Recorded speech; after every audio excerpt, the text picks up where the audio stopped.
بسم اللہ الرحمن الرحیم۔ السلام علیکم دوستو۔ ایک بادشاہ بازار سے گزرا، وہ ایک چودھری 2 روپے میں گدا بیچ رہا تھا۔ اگلے دن بادشاہ پھر وہاں سے گزرا، وہ پھر وہی بیٹا گدا بیچ رہا تھا۔ بادشاہ روکیا اور اس سے پوچھا کہ گدا کتنے کا ہے؟ اس نے دیکھا کہ بادشاہ ہے، اس نے قیمت 50 روپے بتا دی۔ بادشاہ بولا کل تو تم 2 روپے کا بیچ رہے تھے۔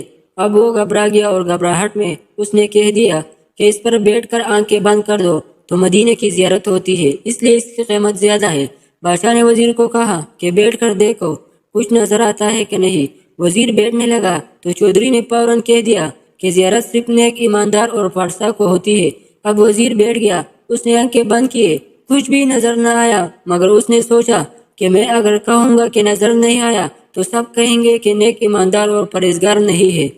اس نے کہا کہ ماشاءاللہ مدینہ صاف نظر آ رہا ہے۔